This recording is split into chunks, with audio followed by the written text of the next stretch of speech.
Hello and happy 8th birthday to the Couch Co-op Show.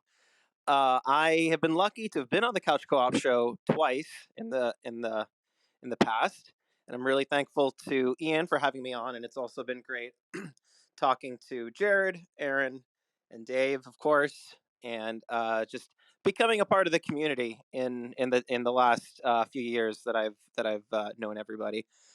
And yeah, I'm looking forward to more. I hope to be back on in the future and just shoot the shit with you guys and talk video game music and beer and all the stuff that we love.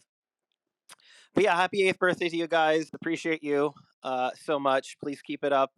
It's been wonderful being a part of your community, and yeah, I hope to be on the show again soon. So thank you as always. Live from Milkman Pictures.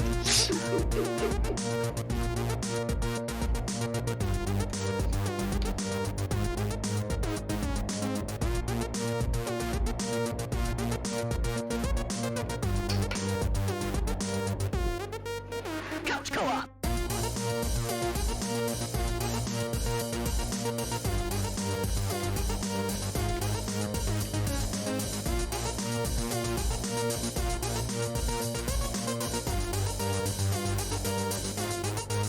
Couch Co-op. Hello, Couch Co-opers, Couch Potatoes, and Couch Codependents. This is the Couch Co-op Show, and I'm Ian, and I got Dave, Jared, and Quentin with me on the couch. What's up, boys? Woo. Good evening, good morning, good night. Another episode. Please do me a favor and find us on Facebook, Instagram, and Twitter at Couch Co-op Shows, all one word, no hyphen. And tonight is a special night. It's a special day. We're recording this, and it'll be released tonight, so it'll still be our birthday. But it is our birthday show. So a couple episodes was number 250, which is, that's a big number. But this is the 8th year. We turn 8 today. Like, we've been doing this for 8 years, Jared. I mean, we started way back. Yeah, it's been a minute. It's been a minute. I So, have a few more gray hairs 8 and years? all I that thought stuff. it was Yeah. more than that. 2014 we started. Oh, man. Yeah. Well, we started the video show in 2013, so that would be 9 years. That's But- why I'm a little... But well, not exactly 9 years, but that was like mid 2013. So, and then we started the podcast a bit later in 2004, like February, today, 2014. Jared and I lived down the block from each other, and Jared walked over, and we sat in my living room, and we recorded that first episode, which is pretty nuts. Yeah. If I'm honest, Jared, I honestly don't think if I would have thought about it then, I don't think we would still be doing it now. Like, back then when we started doing this, I'd be like, 8 years? I don't know. I think we were surprised when we hit 50. Like, what? We're still doing this? So yeah, we've changed the format a few times. A bunch. I mean, And, how many episodes? Like, Jared and I, we did like, I don't know, like 15, 20 by just us, and then Yeah, we just started us. bringing Dave and Aaron and JPK. Yep. In and Yeah, out. we They would rotate guests every once in a while, and then we made them kind of standards. We'd always have a third guest at the start. We'd introduce somebody else and have their story and all that stuff for several episodes. That was a pretty long run. I didn't think we had enough mics or a big enough board. I was using this old weirdo board. Yeah, Yeah, I think you I still have it. Oh, one of you do. No, I No, don't I- have the one. I don't have the original board. The I've old still little got this suitcase full of stuff. right, but I mean the very original board that Jared and I used was like this little 2 microphone Radio Shack thing that I got from Bill, and then I think I gifted it back to Bill like last year or something. So I think he has it, but so we used that for the long time, and then we would use this other garbage microphone mixer I had to add a couple mics into it, and so we were using like 2 mixers for a while. Oh, Jared's wearing the T-shirt. And then at some point, Dave invested and got us a board, and we got more mics. Yeah, I have quite the collection of mics in my place. I've got Yeah. a couple of SM58s, SM57. I've got the SH55. And then I got a rack for us. Then Dave got another board, a bigger board. Yeah, I scored a hell of a deal on that one for some reason. It was a Mackie board with lots of inputs, and then we got a compressor, and then we got a solid state recording unit. So that's there. So and then COVID happened, and we kind of we dispersed for a while, and then COVID happened. But we had, I think, at a max at a time there was. At the very beginning, there was just two of us. Then there was like a rotating third. Then we finally did it where it was Dave, me, Jared, Aaron, and JPK. So we had 5 for a long time. Those were pretty long episodes. Yeah, those were the days. had So you 5, do like the top 10, and you go around the table. It's like 2.5 hours later. Yeah. And that massive table that JPK had that was like out man. of a conference room or something. You'd be like sat awesome. like 5 million miles away from the guy at the other end of the table. And Pretty then funny. let's see. Then JPK moved away, and then there was just 4 of us for a while. And then there's the Scott period where Scott came to game night one night and then never left. And then that's kind of where the podcast kind of dissolved for a second time. And then it came back. And then Aaron just recently kind of was falling out, and Quentin came in because Aaron's a daddy now. I don't know if I know we talk about it on the beer podcast. I don't know if we've talked about it on the video game podcast that Aaron had a baby girl. Healthy Mummy and baby are doing all right, and Yeah, they're doing great. sounds like everyone's doing good. So that's kind of a big deal to the listeners that have been listening to us forever. That Aaron isn't playing video games because he's being a dad now. He leveled up. He leveled up.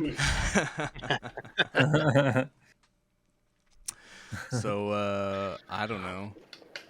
I don't know what else really to say about it. I mean, it's kind of weird. It's kind of cool. I don't know. You kind of think about, we've been doing this for that long, and why do we keep doing this? Especially when I kind of like don't really. Yeah. I'm not like super into the news anymore. Like I just kind of go on Twitter, and I don't really listen to all the podcasts I used to. I don't really like. Yeah, I feel like I've fallen out of video games a bit. I mean, I used to keep up on the news a bit and buy and play modern games, or at least have an opinion on them as to why I wasn't going to buy and play them. Yeah, we used to do like a little news section, but we haven't done that in a long time. We kind of ditched that. Yeah, we used to do the news all the time, and we just got Well, we can make up for it today. There was some very big news yesterday, wasn't there? But before we get into that, we can get into some of that. But like Quentin, now that you're kind of with us now, like, why do you enjoy talking to like 3 old guys about video games? I mean, I get to vibe for like an hour and a half and talk shit about video games. What's not to love? There you go. See? Yeah. Fuck horses. Fuck. Yeah, I do Horse not. controls. I'm not into that kind of thing. I'm not really into that. No, horse sections is what I mean. But yeah, so I don't know. I mean, Tony Death still listens to us, I know, and he's like our original OG. And one of these days, we gotta. Yeah. When things are not so crazy for me, we gotta schedule like a Saturday afternoon to talk to him. Yeah, you're trying to get the movie finished, which is why you're kind of crazy right now, for all the listeners. And then just all the other stuff. Yeah, little extra projects. life. It just it becomes a lot. And you also recently became a homeowner as well, which adds another layer of things that need to be done. yeah, no doubt. There's just stuff, But But anyway, Tony Death still listens. So I mean, there's a lot of we still have a lot of listeners. So I mean, I just don't. Tony. Yeah, thank you, Tony. Yeah, thank you, Tony. But we still have a lot of listeners. They just don't interact with us. I don't know what. We're just like a drive time podcast that they just listen to us and probably. That's okay. How often do you interact with a podcast This you is listen true. to? Exactly, Yeah, right? I guess I've I don't. I've never at all. interacted with a podcast I listen to, so I mean it's a pretty common form there. I guess so. I guess you're right, Jared. I didn't. I donated to a podcast I listened to, and they used to read out all the names on the podcast. I bet I know which one it is. They never read mine.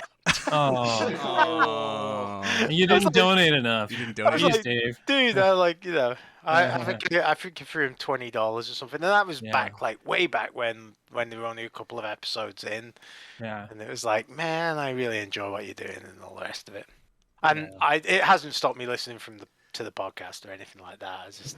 I just thought it was really funny. Yeah. It's true, Jared. I mean, I still listen to a couple podcasts, but I've never.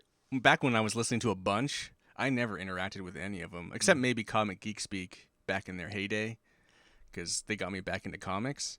But other than that, I never. But I stopped listening to Comic Geek Speak because it's funny if you listen to a podcast for long enough, like the Comic Geek Speak podcast, they're like at like almost 2,000 episodes now. Yeah. But that whole group has changed so much. I mean, they had one member die. You know, it's just like the original gang is not even really in that show anymore. It's like moved on to a whole group of new people. So it's So just what kind you're of saying is we should give up before one of us dies. well, that's the thought. But there's the funny thought that like maybe it'll just yes or no, but like there's something kind of comforting if like we could pass it on to someone Well, else. Quentin will take it over Yeah. someday, and him and his friends will do it. So Jeez. it's all good. Anyway.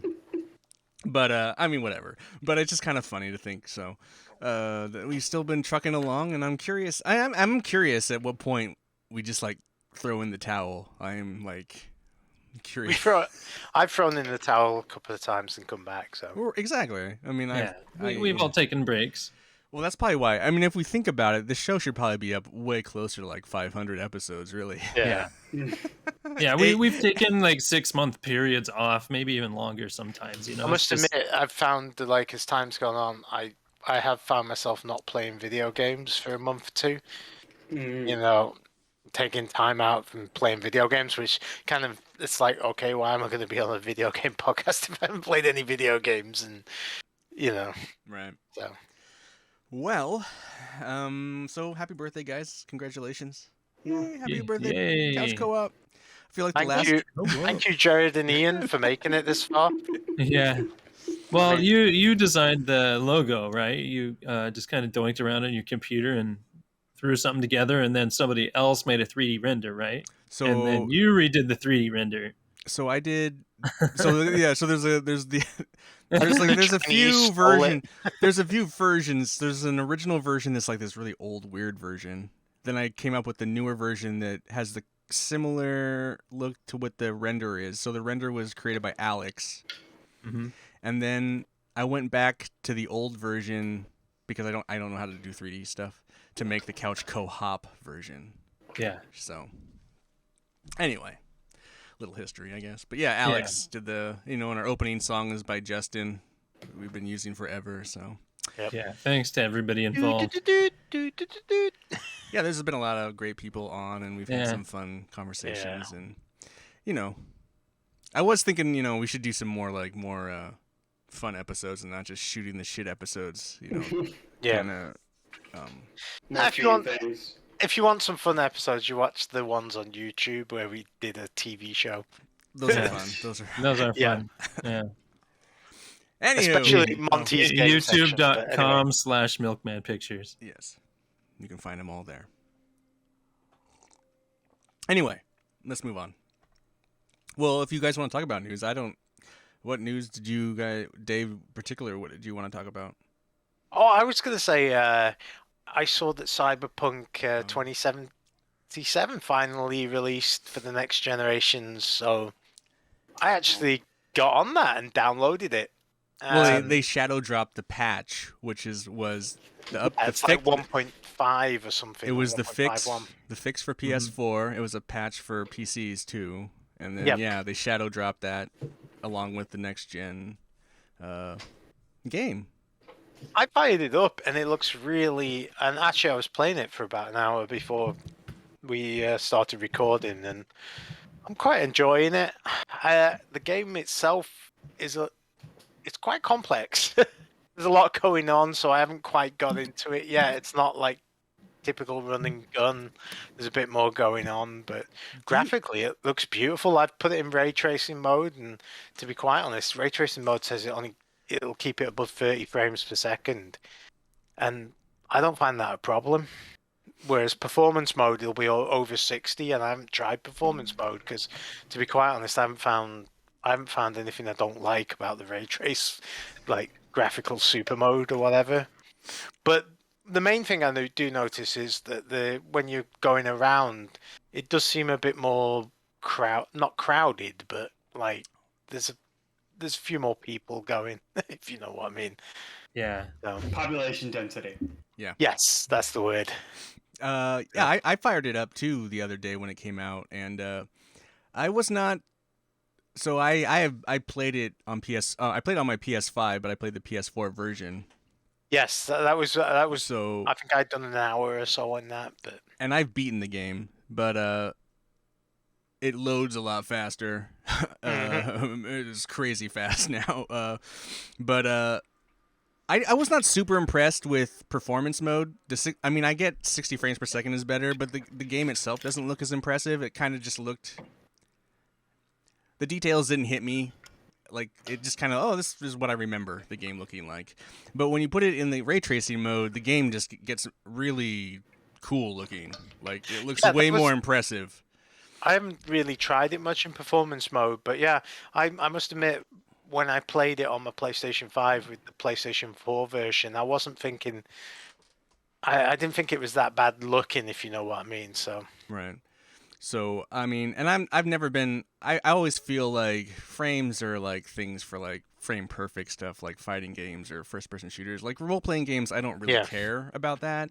I get some people love the crazy buttery smooth thing. I also but remember, like, if you'd have told me, like, way back 5 years ago that you were running at a solid 30 frames per second, I'd have been like, yeah, that's great. Right.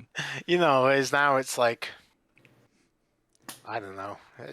120. Yeah. 144. But I understand if you're playing a competitive multiplayer shooter or something that requires the twitch reflexes. There has been some data that shows that higher refresh frame rate is, gives you that little edge, but it's only a little edge. Well, games normally track your inputs by frames, so having a game that's 60 frames per second, you have more time to build around certain inputs. Mm-hmm. So. But at some point, it's diminishing returns. That's the other thing. It's because you have kids like playing on potato PCs, like fucking still owning people. It's just like, how do you play this way? Like I don't know. But I get that the performance mode is way smoother, but I think visually it's not as impressive. I think the ray tracing super cool look. It's like it makes it look just like more lived in. Yeah, I may have to try the performance mode. I actually didn't try it. I just saw it was there, and I was like, "Nah, give me all the eye candy." Yeah, give me all you got. But the other thing is like, because I reloaded my game, and I'm just kind of like, what was I doing in this game? I mean, I had beat it already, so it's like I might play it again since I'm not gonna dip into Horizon anytime soon. So I think I'm going to roll a new character in Cyberpunk and try a different class and play the game again. So I think that's what I'm going to do, but I haven't really decided. I'm kind of in between games at the moment. Anyway, any other news? And we can talk about Nintendo closing down. Oh, that pisses me off. The closing of the eShops. Well, I currently still own and play my Nintendo 3DS because it's basically a portable PS2. Right. And to take a quality library that is this big and been going on for this long is almost insolting. Well, you got a year, Quentin. You got a year, so they're not closing down until like March 2023. You got a year for the PS2. How many games was that? Well, here's the thing. Here's the thing. They're not closing down your ability to download the stuff you already own. They're only closing down your ability to purchase stuff. So, that's still a huge. It is. But I mean, like your stuff that you purchased is you'll still be able to get it and download it. Okay, that's fair enough. Because I was going to say it's not. It's going to become more of an issue in the future if people have got older consoles and they've, especially, for example, Ian, you've got a PlayStation 5 that doesn't have a drive. Mm-hmm. At some point, does that just become a paperweight? You can't get access to any of the games. Not necessarily that you'd want to play them, but it's just it is something to think about. Having access. I think it's different, a little different with the PS4 and PS5 because, I mean, especially with how it's Ah. I don't know. Like for instance, the PS3 and the PlayStation Store went through a similar thing that Nintendo's doing right now. Now, Yes. I was under the impression that they just downloaded only, but that's not 100% true. Because of fan pushback, Sony caved. Now, you can't enter a credit card or any kind of financial stuff into the PS3 front, but if you go into your PS4 or a PC and add money to your wallet, you can then go back into the PlayStation 3 store and buy a game. I think a lot of the reason this is because of security. Like, because those storefronts aren't as secure as they used to be, and as these systems get bigger and like have more intense security, that these Going on for longer. But the stores can't run like that well. You know, they barely run. They're kind of janky. I don't know. You know what I mean? I have more confidence in my 3DS downloads torrents than I do Nintendo's own servers at this point. So. See, you're downloading games illegally anyway. What does it matter, Quentin? I'm downloading games that I'm not going to be able to play anymore in 2023 when they get removed from being able to be bought. Well, I think there's a lot of digital games and a lot of games that haven't been put on other storefronts that those games are going to be stuck. Think of all the WiiWare titles that are just stuck in WiiWare that you can't buy anymore. Same thing with the 3DS and eShop. That's kind of interesting. You guys probably remember the Wii or the little console. Oh, yeah. They obviously their online store is long gone, probably 5+ years now. Well, someone has recreated it, and if you redirect it to this address, you can then download everything on the store, even though it says it's where you have to pay for this. You can still you can now download all the stuff, and it's kind of interesting because it's obviously piracy if you're downloading stuff you didn't buy originally. But by the same token, if you did buy it, that's the only way to get a copy of the game that you actually paid for back in the day. It's such a small market though, so I don't think it will ever get necessarily shut down. But I was reading, I think Castle Crashers, that game, that was an original for that system, and I think they only sold 7,000 copies, or maybe 70,000, and that was the highest selling game on that system in the market. That's weird. So yeah. Jeez. I mean, it's a good game though. So. Yeah, it's great. I have it on my Series S. Oh. Yeah, the remastered version. No, I have the 360 version I bought forever ago. Yeah, so they probably made more than enough money by the fact that it got translated to all the other systems. But it's just it is an example of a digital store that's gone out of production. Right. And then the other thing about discs is obviously you can sell them if you don't need them, or you need them. And go finish your. And that doesn't work because look over my shoulder. I've got all my PlayStation 4 discs there. So, yeah. Whatever. Well, the biggest issue I could see in the future is if they actually just disconnect all server information from any of those old systems. Is a lot of those systems required you to do an internet check at least every 7 days or something like that to confirm your rights to own that download that you have. So if you can't connect, you can't confirm that it's yours or your system's still active. So if they still have that enacted on these systems, you're just not going to be able to use your digital content. I don't know. The other thing is, do you guys know if they acquire the rights to a piece of music in perpetuity so that they can use it forever? Because they have a licensed agreement, so that's why a lot of times certain remasters happen without songs, or they can't remaster it because they don't have the license. They can't legally get. Here's a big one for that is Sonic 3. If I've got the Sonic Plus. Jackson. I've got this Sonic Plus collection on the PlayStation 2, and that has Sonic 3 on it. But if you notice, most of the new versions of the Sonic collection don't have that because of the Michael Jackson connection to the music, and apparently they don't have the licensing from it. And it's so that's a really early example of that kind of thing going on. But I mean, you'll see that with streaming content, like with just Yeah. television. Like a TV you used to watch and had like some kind of hit song at the beginning. The streaming version won't have that song because they don't want to deal with the rights for that song anymore. They just put some other garbage song up front. And you're like, what the Yeah. hell is this? I don't remember Oh this. no, It doesn't affect the show, but I just haven't like, encountered that.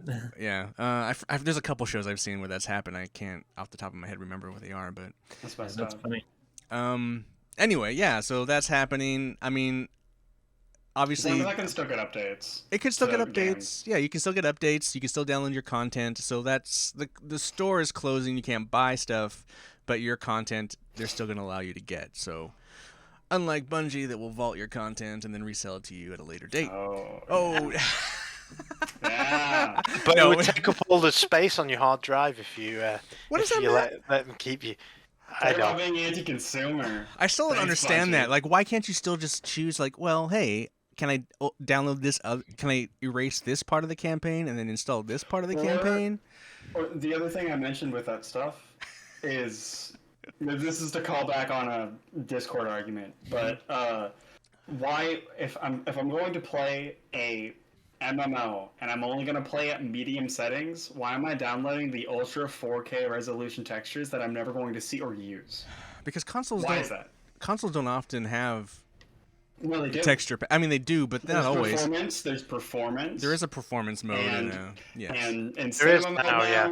there are also in a lot of MMOs high quality texture taps that you can just like, okay, well, I want to have the game have binaural audio and high quality stuff, don't and you know. have to download these things that are. I don't not play in the vanilla Destiny games. Run 5. like ours, but I'll take it. I think only Jared plays the Destiny 5. Does Destiny 5 have a performance versus visual mode? No, Destiny but I 5? think No, on a PlayStation 5, does Destiny. no, but I Oh think my if God, I missed a few versions. I think if you have the right TV, the Crucible can be up to 120 frames a second. Oh, man. Mm. Yeah. So I mean that's where the big fast boost is, but I mean otherwise it's a silky 60 frames a second, and there's no other settings. I mean just basic like here's your HDR stuff.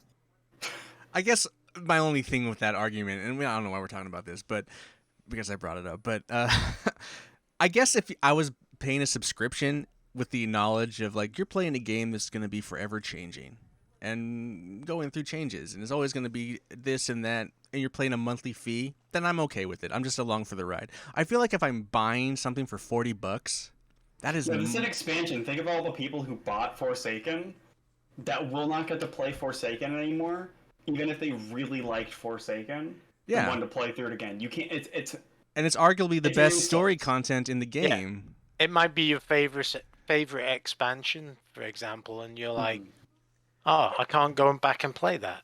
It's like, But I mean- that being said, I mean, Destiny 2's beginning is like it's changed so many times that the original version of that doesn't exist anymore. So like, it's because I've started it up new 3 different times, and the beginning's always been different.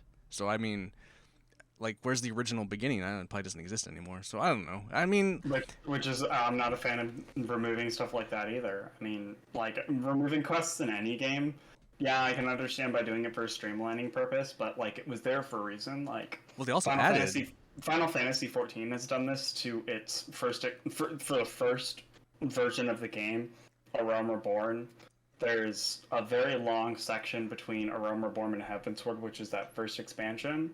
That had a ton of quests. It was like 120 to 150 something quests, and they've been trimming it down years after years to about 80 quests now. And the reason they have that there is because of world building and trying to like build suspension and tense stuff and things that come up later that like they don't know how to tie that into pacing at this point, because it was frankly one of the most horribly placed parts of the entire goddamn game. then it's like, why don't you just create tiers of quests, like Yeah. core quests, you know, Well, the solution was story, and you know, remove everything until you have exactly what is needed for the next expansion and for the future content, and give the people that are going through this free cosmetic stuff and free raid gear and free XP. But what I don't understand is like with expansions, like in all games, even in Destiny, like if you have one expansion and not the other, you can play that content. You could delete that content and then install the other content and play that content. So like, even storage-wise, you could technically. You could do that. You could. It's like a mobile game. Like a mobile game, you download the content that you're about to use. If there was a way to make it more modular, you know. Yeah. But I guess that's too much work. So. Yeah, and mobile games have been doing it for years. I guarantee an MMO could. And then the other thing is, it's like a year or two between like packs when they release them. It's like your hard drive has got so much bigger and so much cheaper between releases. I mean, if it really is an issue. Right. Well, any other news you guys want to talk about? I can't really think of what else has been going on. No. Nah, not really. All right. Well, let's start. Gonna do a round table. Let's start with Jared. Games because Jared has all the consoles and all the games, and all he does is play video games. You must I need have a beer. Okay, Dave's gonna get a beer. I know you play games too, Quentin, but like Jared has like a laundry list, I imagine. Yeah, I don't get to play often, but I mean, not as often as I'd like. But whenever I do, I have been jumping into different stuff from time to time. I think last time I almost had Streets of Rage 4 beat. I did beat that. Ooh. I don't think I had that beat last time. And my final opinion on that game is that River City Girls is better. It is. Doesn't look better though. No, Donnie Mew is literally a god at making their games look amazing. No, Streets of Rage 4 looks way better. Streets of Rage 4, Wonder Boy, Windjammers 2, all of .emu's games look so good. So I'm not going to argue with you on that point. They look amazing. The hand-drawn art style's fucking fantastic. But I think the base gameplay package that you get with River City Girls, so much better. Yeah, the gameplay is way better in River City Girls. There's different combos and different movesets. There's more options. I quite enjoy that one, but...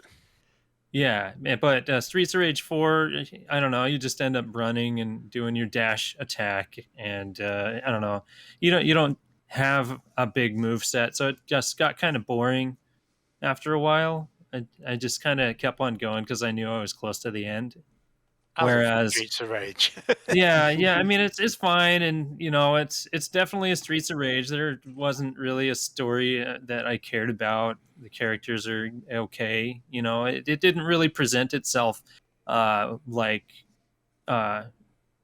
River City Girls. They're similar genre, but they're completely different games. I mean, it's very apparent that they are different for many reasons. Like River City Ransom was its own thing back in the day. That's one of my favorite series from back in the day. And River City Girls really carried it forward. And Streets of Rage, I loved that on Genesis. I think it was even faster on Genesis. Like Streets of Rage 2 seemed like it was faster. Like, I don't know, I had the fastest character in the game. It just seemed kind of slow. And I don't know, it kind of chugged along.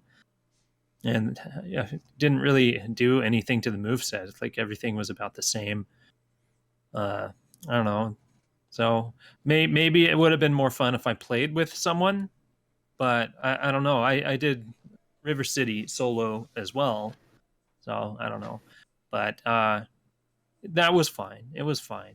It's okay. If you like that type of game, it's a good game. It's just I think the game that I prefer kind of spoiled me from past fandom,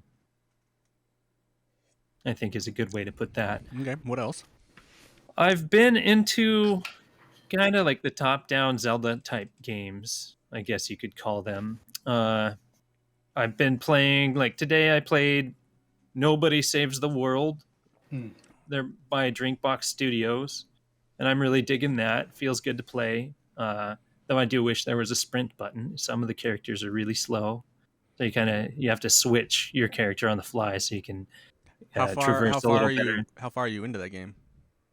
I've got through the first section. Now I'm going to get because you have to collect like chunks of a diamond. I had like 5 pieces. I have one of them. Well, so, I just remember listening on DLC. There's kind of the beginning part, and it's kind of fun. But then there's a certain point where the game kind of changes a bit, and it gets really fun.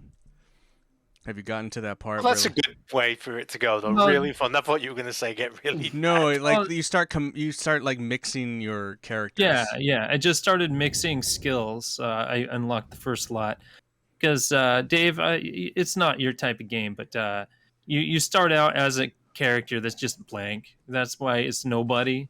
Nobody saves the world. He's very blank, but he gets a skill where he can change into different different beings. Like you start out as a rat.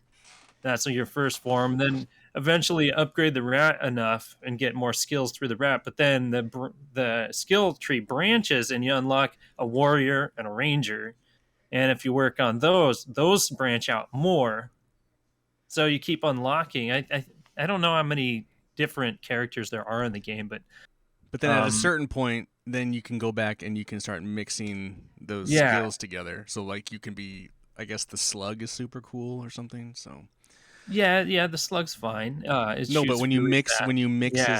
skills with other characters' Yeah, skills, so you can because kind of get rid of the weak spots of one particular character. And Well, yeah, because it kind of makes you mix it up because there's some enemies that do piercing damage with a sword or poison damage or dark damage or whatever. There's different spell types. So you have to mix and match according to the dungeon you're in, pretty much, and what enemies are around. So it keeps the gameplay fresh and gets you to try new things.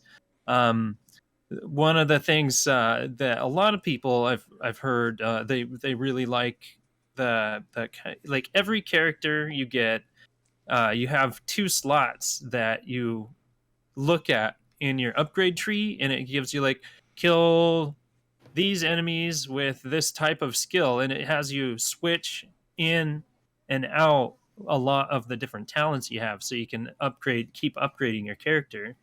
So it really pushes you to try different things, and that's a lot of fun there.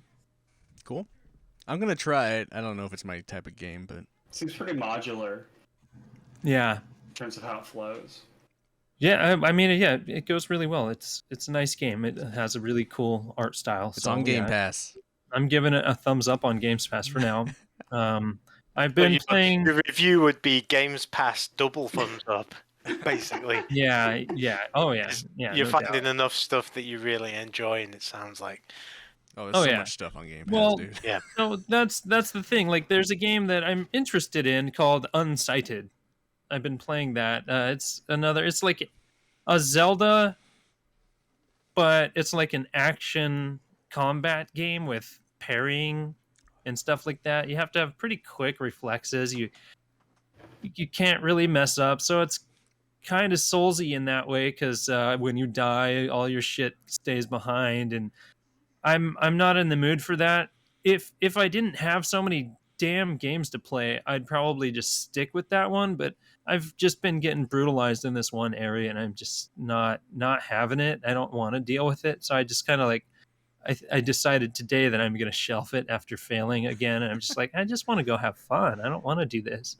So And that- basically, what you're saying is there's so many good games there that it's like Yeah. this is a game you would have played if you'd have bought it outright. But Oh yeah, totally. If I was a now kid back with my you're not Nintendo, too bad to put it back on the shelf because there's 5 more games that you might like more. there's more Exactly. than 5. And I Yeah. really dig the game. I dig the game. It's fun to move around. I know the traversal really opens up as you go through the game, and you can upgrade and get different skills and buffs and things like that. Like any game. And the interesting part about that game though is everything there. What the Unsighted is are the robots that lost their mind, and they're the ones wandering around attacking stuff. They're the Unsighted, and every NPC and even yourself has a countdown timer for when you become unsighted. Even your character, I'm down to like 390 some hours, and my little companion's down to like 100 hours. It's like, and yeah, like right now I have a companion dog, And every once in a while, he wants to take a nap. I'm assuming he leaves if you don't, because he asks for food, he wants petted, he wants naps, and he's really powerful companion. But the naps cost you 3 hours. So you really have to gauge, like, how bad do you want this character? So, I mean, you get these items in the game where you can give it to yourself or any NPC in the game to expand their life a little bit more. That's like one of the rare items in the game. So it has a lot of really interesting systems. Just I don't want to fight the game. I just want to really enjoy the game, but I have to fight it. And that's not really what I'm looking for right now. And I really want to get into it someday. Just right now, there's so much going on, so many amazing games since Game Pass, and now Friday I'm going to grab Horizon, Forbidden West, and I already had Destiny pre-ordered, so that's next Tuesday. I'm going to be playing on that. There's a new Destiny next Tuesday. Oh, it's the massive one. Yeah, That's why the thing's going away. Update. That's why the Forsaken's going away. Forsaken's being put away. Yeah, and I have games on my Switch too. I bought Cat Quest 2. That's another kind of Zelda style game, I like that genre. Hey, that's on sale on PSN right now. That's on sale on PSN right now. The Cat Quest games are fun, dude. They're super fun. The second one is co-op if you have somebody you can play with. I have a question, Jared, and I probably asked last week, but I was too drunk to remember. So, yes. Is your Xbox in the garage or in your living room? It's in my living room. Oh, okay. I was going to say, did I ask that last week? I was going to ask, was that yes, he was too drunk to remember, yes, or yes, he asked it last week? I don't remember anything. I don't remember anything from that show. So. I believe that I do. Anyway, no, I was just curious, like, if you let the fam play on the PS5, is the Series S out in the living, on the garage? Yeah, the Series S is on the TV. My daughter, of course, for some reason she wants to play Minecraft on that and the PlayStation 5. Of course. And I downloaded Roblox for her, but that game is such a giant effing mess on the Series S. Like, the UI barely even works. Like, I don't even get like what the I need to get Adrian on so she can talk about it, because she's like, that's all she is playing. Yeah, I thought it was her kids, but it's not her kids. It's what she plays. It can get as dirty as you want. It's like Second Life stuff, man. People are doing crazy shit on there. I guess.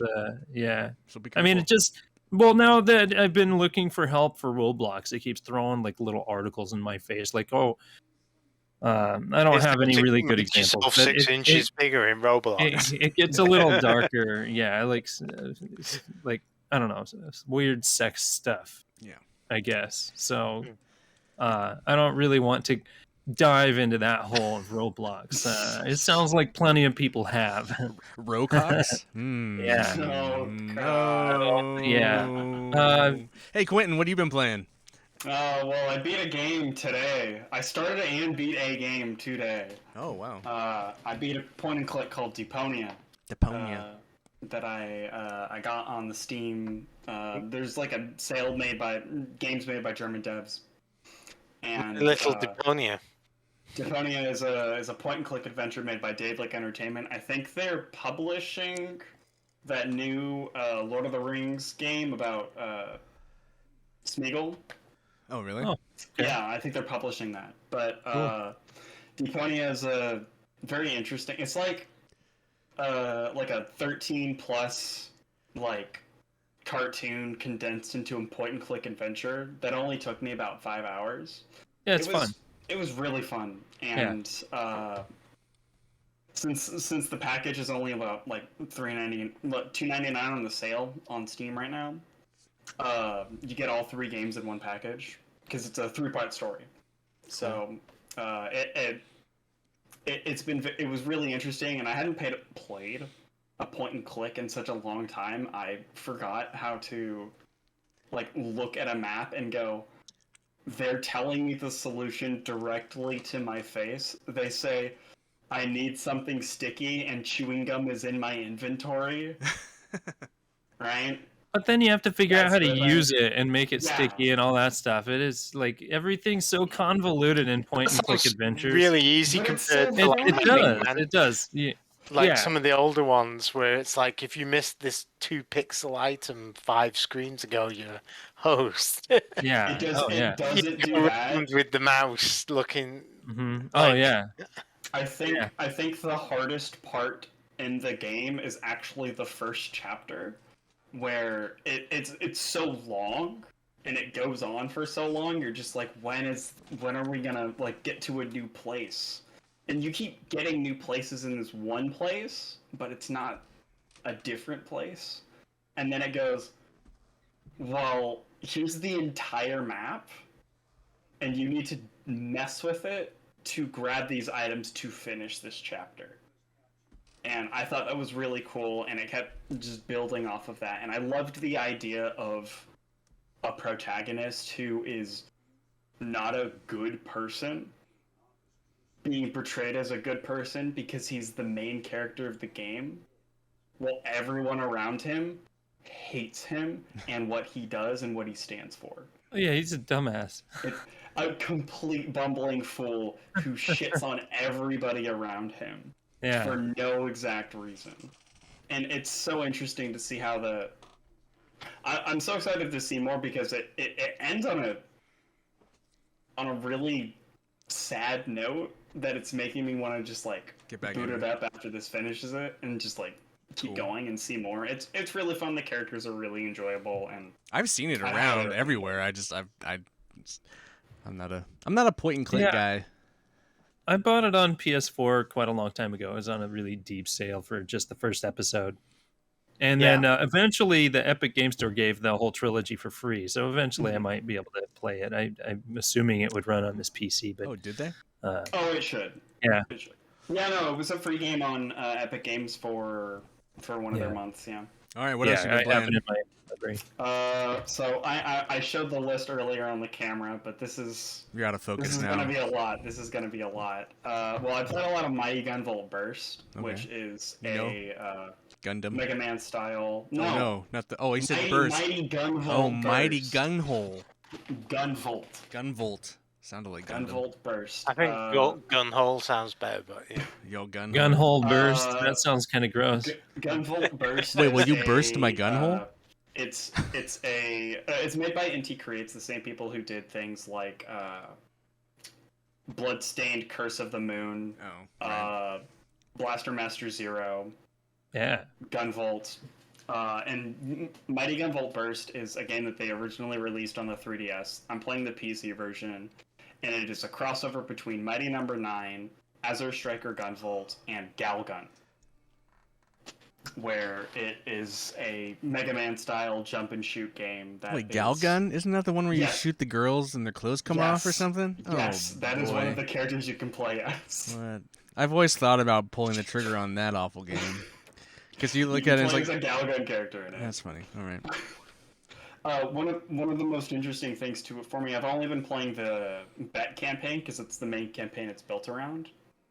But the idea of making your own shoot, your own little Mega Man Lemon that you can customize and have up to 24 of to bring with you into any level is such an interesting thing to just like, here's the element, here's the size. Do you want it to curve? Do you want it to go up and down? Do you want it to just go straight? Do you want them to be big? Do you want them to be small? Do you want them to dissipate really early or dissipate once they leave the screen?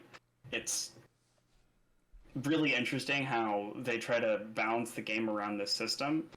And the main way they do it is you get more bonuses and extra things out of the game by killing things right in front of you. Oh, like right up close?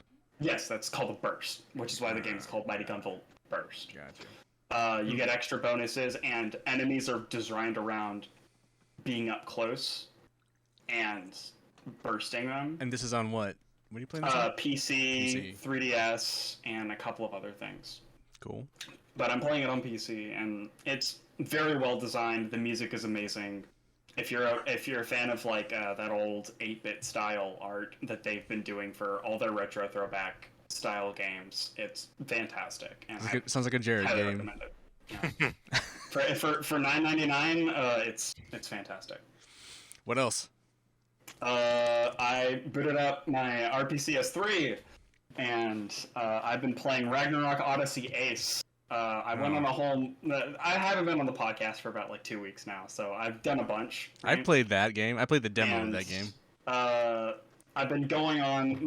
The bottom half of this list is you can't really see it, but it's Just reading them off. it's monster hunting games. I went on a monster hunting genre binge Gotcha. because I am very unsatisfied with the state of Monster Hunter as a series. So I was just like, well, let me just play a lot of the games that are trying to be Monster Hunter. Was it like God Eater and stuff? God Eater 3 specifically. Ragnarok Odyssey Ace. I Which thought is based Ragnarok off Odyssey Ace was more of a RPG though, like straight up of, RPG. it's a Monster Hunter game. Is it? Because I played yeah, the it's a demo Monster and it just seemed like I was just running around killing and collecting things. It's got the same format as a Monster Hunting game, and a lot of big enemies like a Monster Hunting game. But it's built more like a traditional RPG because Ragnarok Odyssey Ace specifically is built around the MMO Ragnarok Online. Oh, okay. So all of its classes and all of its enemies are. It just seemed very. It just seemed very from this MMO. It just seemed very like RPG-y to Because me in the demo it's anyway. an MMORPG. It pulls into a different format essentially, and it takes all those systems from Ragnarok Online and tries to make it into a, like, instead of upgrading your armor and your things, it's you upgrade your class and you equip cards, which are things that you do in Ragnarok Online, which change your stats and how you do things. Cool. It's a really good, interesting loop. The monster hunting genre loop is very good, and there are a couple things from it which I've realized why I like it and why I don't like Monster Hunter Worlds and Rise specifically. You like so I older went back- games and you're weird? No, it's specifically to do with how they treat death and how fast the games are. No. If they treat death in Monster Hunter Rise is you've got mounts now that speed across the map, so when you die, there's no punishment of, well, all your friends are going to wait for you to come back. Oh, You just get on the dog and ride straight there.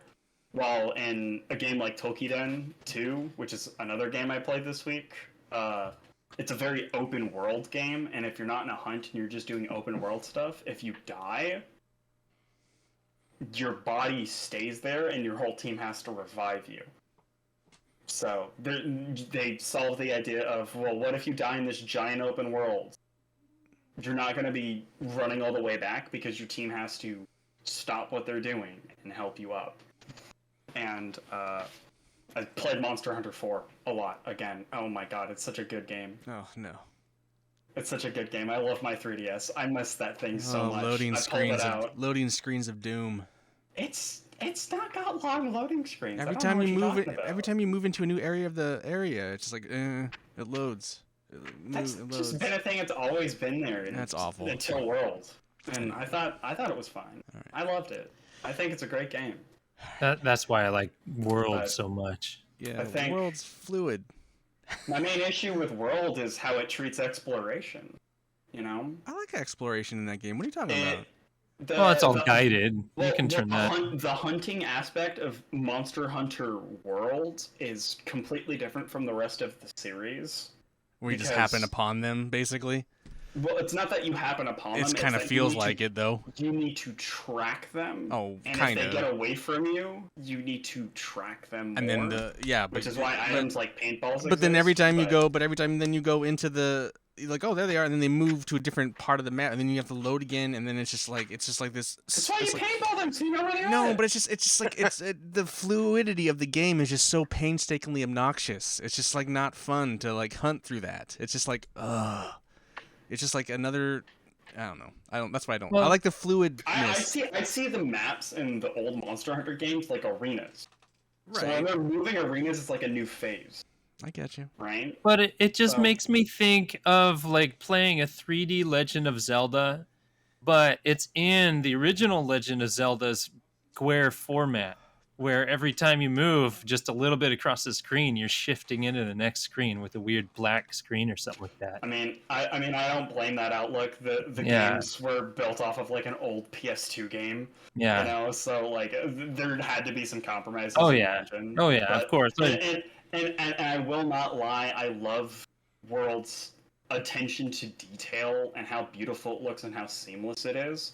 But if they removed scout bucks, I think the game would be so much better because you could just roam through these worlds, track these monsters without a neon green line telling you where to go. Yeah. Right, and that's a very westernized thing they did to the game to get a bigger audience, obviously. And it worked. It was And it worked. literally how they treated scout flies and stuff like that is how I did not like World, and I still don't like World. I think the gameplay, like the base, like the combat and the hunting monster aspect is still really good, but the tracking aspect, which was You one want of it to my be favorite more parts of the hunty, games. more hunting, Yes. and less just I want hey, more we're going. hunty. I get it. I get it. That's fair enough. That's fair enough. I couldn't see them going back to Yeah. that old way unless there's specific missions just for hunters like you. Or yeah, they put in like the hunting, more of a hunting Rise- mode, a less guided mode. Yeah. Rise doesn't have the scout fly problem. It has the problem that I mentioned earlier, which is now you have dogs that you can ride. Yeah. And these dogs can take you across the map in a minute Right. instead of sprinting across it in 5 minutes, right? It's like, oh, the monster's running away. Let me whistle, call my dog, hop on the dog, run after the boss. We're still fighting. Right. It's that. Well, like it's the even speed, like in Worlds, you know. well, I don't know. They brought mounts into Worlds, but and originally, like if you died and you had to go back to camp, you'd have to run back across the map it's to how get. it treated death that I enjoyed. Right. Right? It's the tracking. It's the how it treats death, and Fair enough. the death to getting back to battle time ratio is something I really like. Well, Like let's that talk. tense moment. Well, let's talk about death and how Far Cry 6 killed Dave. Yeah, Yeah, it me really too. did. That game, like, so let's go back a game before that. I played Last of Us 2, and that was like, oh, come on, make it stop. That was a horrible game. And then I played Far Cry 6, and I do have some nice things to say, actually, Ian. Just not about Far Cry 6, really. Okay. That was an open world game where the map was too big. The story had... It basically, so you start off and you're this guerrilla, and then you're trying to recruit these 3 groups into your guerrilla struggle to defeat the big bad Video Nasty. And every time you think you're getting close, you don't, and all the rest of it. And it's just like, it was just a long and boring ass game. And there were some missions that you couldn't skip, like one of them is like, okay, so you won this big battle and now you're on the beach, you've got to go collect some carrots and kill a few crocodiles. And it's like, holy shit, this is... I think you guys couldn't write anything better than this. I think Dave should just never play a Ubisoft game again. Because I Would know. you this is like to learn about base expansion? huh? Would you like to do 3 missions about base expansion? Yeah, right. Yeah, it's just, oh man, but I suppose I was kind of riding high because Ian bought me Far Cry Primal, and I really enjoyed that one. Maybe that was because there was no bullshit talking in it. Thinking about it, in that game, it was all... Yeah, they invented a language for it. We're gonna go kill these, like, It's funny. Every tribe. once in a while, Ubisoft does a game that's kind of experimental for them. Like they're trying different systems, and so they make a game that maybe they don't know if people are gonna really deal with.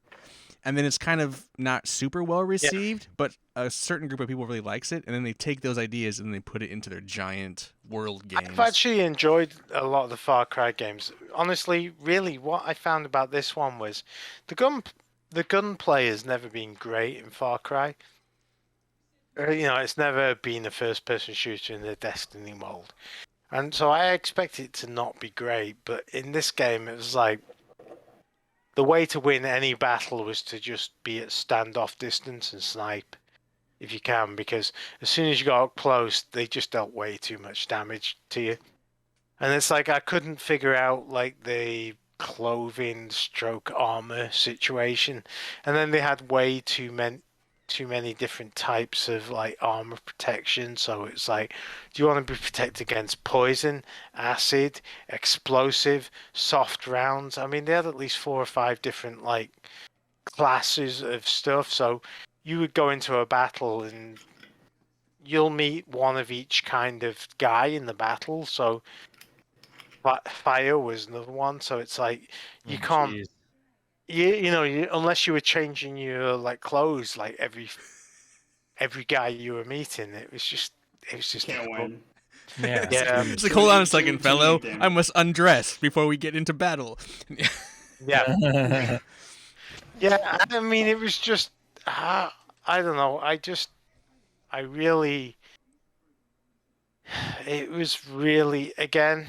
It was another game after about like 3 or 4 hours in. I was like, ugh, and I carried on playing it, and How many 'cause I hours enjoyed did you put into it, do you think? too many. Too many. It's like I honestly when I finished it, I What was is so it? happy. I was so happy to delete it off my system, and it actually made me want to just go ahead and sell my PlayStation 4 and all the games, and like all the old consoles I've got knocking around here, because I'm like, I don't want to play another video game ever again. This game was dire, and so I went to load up Cyberpunk today. Yeah. But Good call. I mean, I've got Deathloop on tap, but I don't know. I was just kind of It says 22 hours to beat Far Cry 6. yeah. Those two between Far Cry 6 and Last of Us 2, it's like, oh, really? If these are the best you've got, then Well, Far we're Cry in 6 trouble. wasn't super well reviewed. No, I kind of get that, and I can also see Last of Us 2 because when it was being a game, it was really great. Like the actual gameplay mechanics felt good, and the sneaking around felt good, but the story just was like asinine, and the Some people love that story, though, so... Like, the hardcore Last of Us fans really love that story, so... I'm sorry, you're smoking crack, but that Jared game, over here loved the story. Yeah, I liked it. I liked it up until like one of them let the other one go, and it was like, well, why that should have ended there.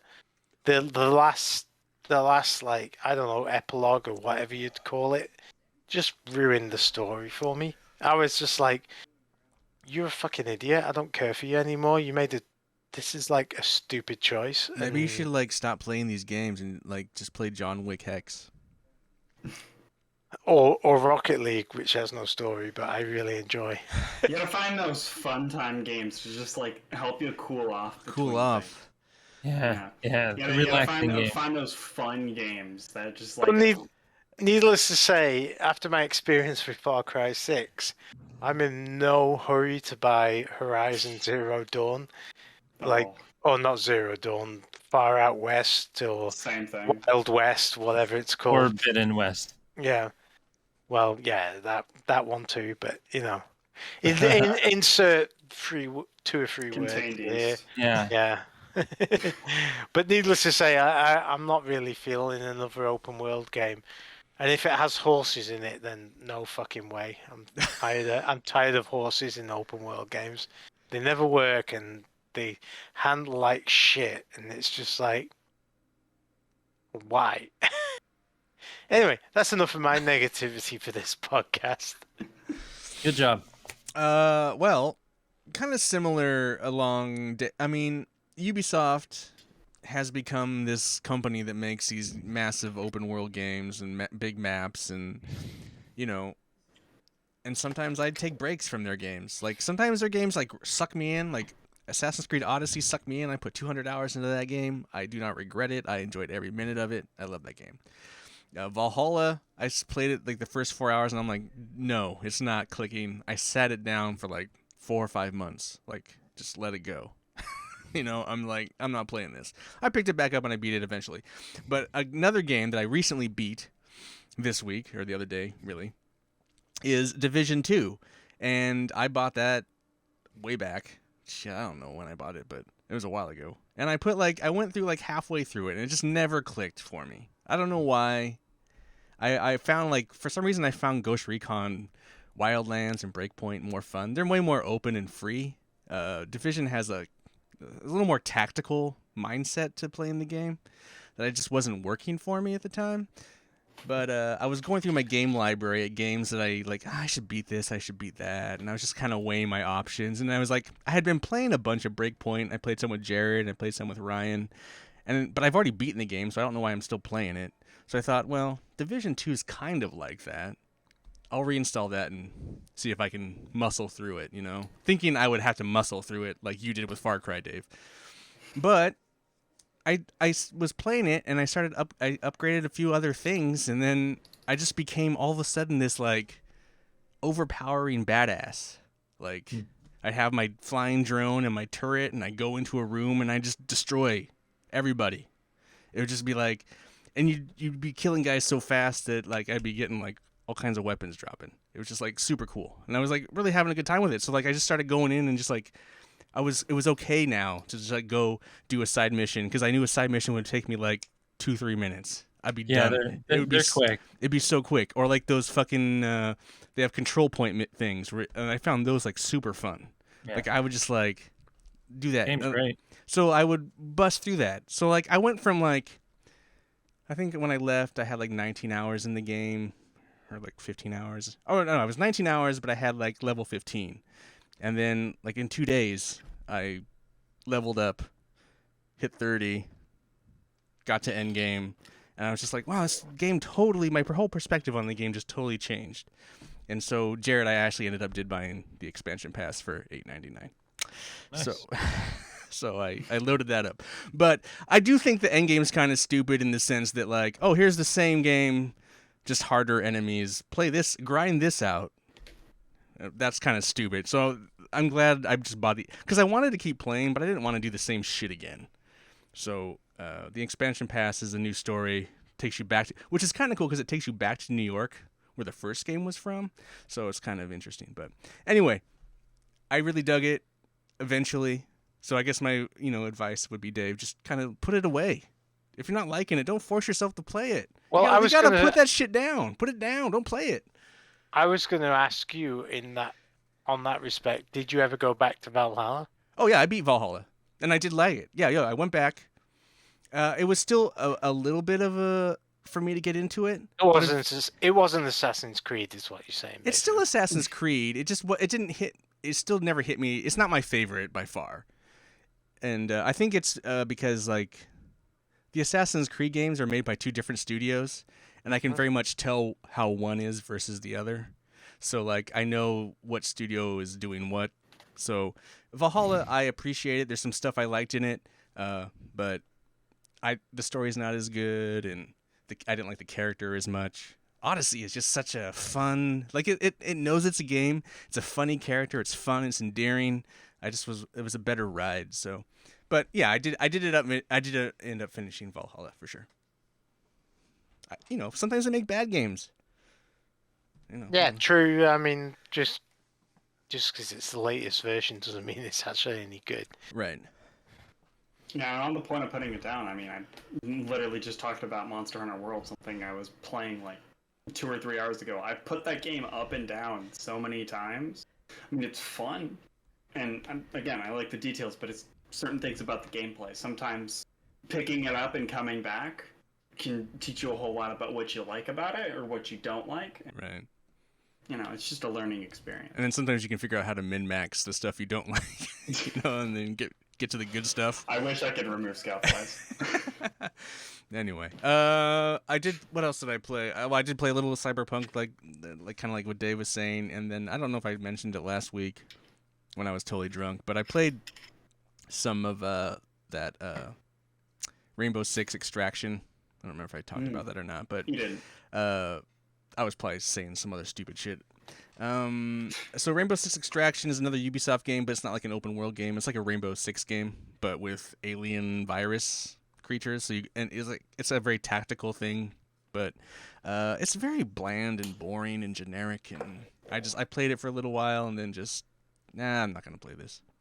It's on Game Pass though, Jared. If you want to check it out. Nah. Tactical coronavirus? Wait, Yeah, what? tactical coronavirus.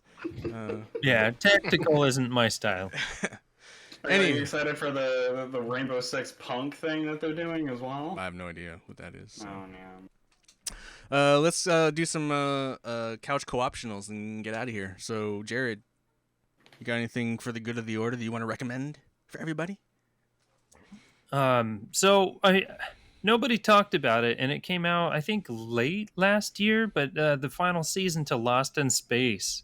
Oh yeah, is what I started. I'm like 3 episodes. Oh, that's in my queue. I haven't watched it. Yeah. So nobody talked about it. Everybody loved the first 2 seasons that I know watched it, and so I want to close that story out. And it's so far it's really good. I like what they've done with it so far, and I can't wait to watch the rest of it. Cool. Quentin, what do you got? Nice. Great Teacher Onizuka GTO. I went back to the animation. It's still amazing. GTO is a classic.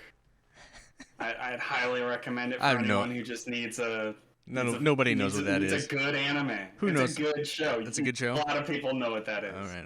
GTO the animation or the manga if you're interested in just reading it. It's good. All right. Dave. I've been watching Westworld. Oh, really? I only just watched the first season. Or I'm almost ready to finish the first season. I'm really enjoying it. And to be quite honest, Westerns really don't appeal to me, and a lot of it takes, obviously, place in a West world. And it's like, okay, gun shootouts don't... Wait, you're only in the first season, though? Yeah, I hear it gets bad in the second, unfortunately. Well, no, but it changed. No, it's interesting. Well, yeah. I think it's very interesting. I don't know. But anyway, the Western thing, it moves away from that.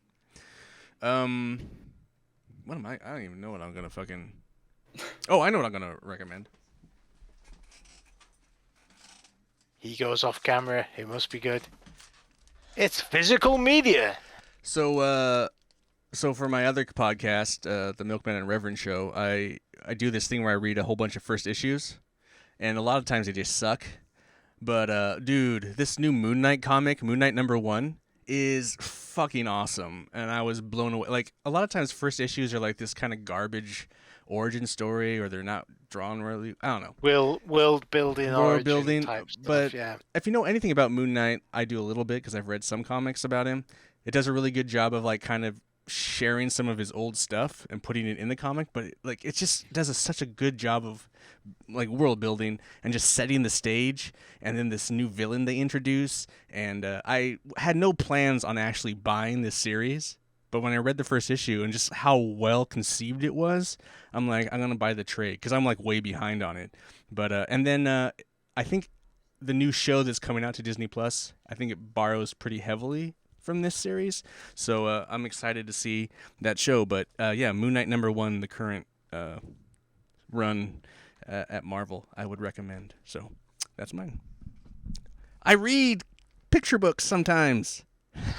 Sweet. All right, boys. We all do. All right, boys. Happy 8th birthday. Yeah. Birthdays. 8 years old. They'll be a teenager before we know it. Well, maybe. And just want to, thank everyone. Thank all you guys for being on the show. Thank all our, people that listen. Big shout out to Tony Death. Big shout out to Tony Death. Enjoy Thank you. Long-time listeners. I made sure Bungie made a good expansion just for you, Tony Death. I called and wrote. And if you leave us messages consistently, you can overtake Tony Death in the mentions. It's really easy. Yeah, if you go to our anchor.fm/the Couch Co-op Show website, there's a button on that website that you push that says message, and you can leave a voice message from your phone. Directly from your phone, you can leave a message. Or you Do we have any voicemails, actually? Is this the future? It's the future. Wow, how does that even happen? It's easy. And what, Quentin? Do we have any voicemails? We do, but I'm gonna play them. I'm gonna edit them into the show at the beginning. Oh, okay. So, but actually, we only got one. I didn't really push it that hard, and some people said, "Oh, I'm gonna do it," and then they never did. And some people said, "Oh, I was gonna do it, but I forgot." But we did get one, so I'll play that at the beginning of the just before the opening, so it'll like intro. But anyway, I want to thank everybody for listening and remind you that you can leave feedback on Twitter, Instagram, and Facebook at Couch Co-op Shows, all one word, no hyphen. Remember to please subscribe and share and leave us an iTunes review. Supposedly that helps, but I don't know. We haven't got an iTunes review in a long fucking time. But you can do that. Supposedly it's a thing you can do. I want to thank these guys again, Dave, Quentin, and Jared. Anytime. For joining me. Yes. For joining me here on the couch. I'm Ian, reminding you to please be excellent to each other.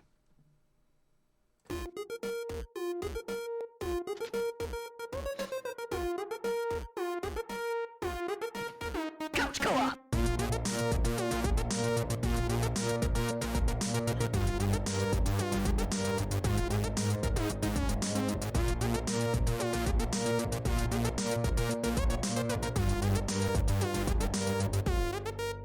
Couch Co-op.